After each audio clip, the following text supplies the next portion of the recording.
Have you ever wondered why God allows tragedy?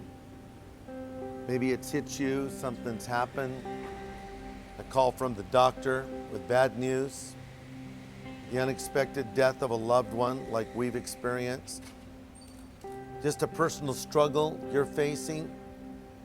I think of the Apostle Paul. He was a man who walked with God, was used by God powerfully, but the Lord allowed in his life what he described as a thorn in the flesh. We don't know what that was, but it was so bad that he prayed about it all the time, and he asked the Lord to take it away. Some believe it was some kind of a physical problem.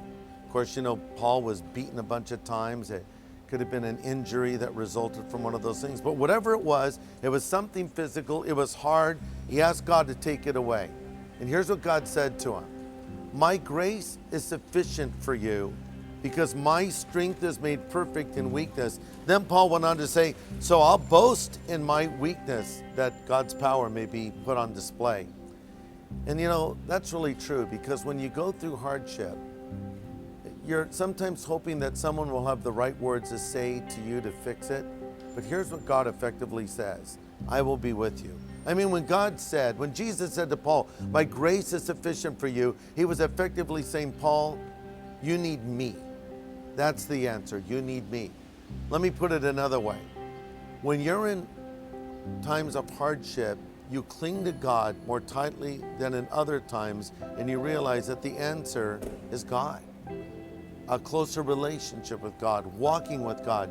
David said, yea, though I walk through the valley of the shadow of death, I will fear no evil because you are with me. And I think it's a greater awareness of the fact that you need God, number one, and that God is with you, number two, and you cling to him. You rely on him. You're not so self-sufficient. You realize that only God is sufficient to get you through these things. Another reason God can allow suffering is so we can help other people.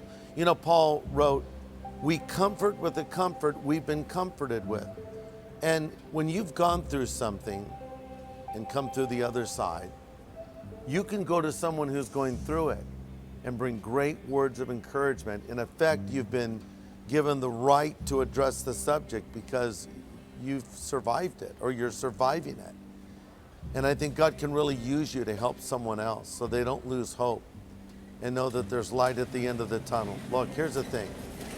We can pray, and sometimes God will remove our problems.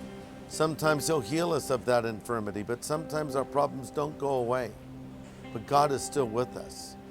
Jesus said, I'll never leave you or forsake you. And we have a greater hope than just life on this earth. It's a life in heaven in the presence of God. For now, all of our questions are not answered. We all have questions as to why this happened, why that happened. But there'll come a day when we'll see God face to face, and all of our questions will be answered. Until then, we need to walk by faith, and we need to trust God. And remember that his grace is sufficient for us. So that's something to think about.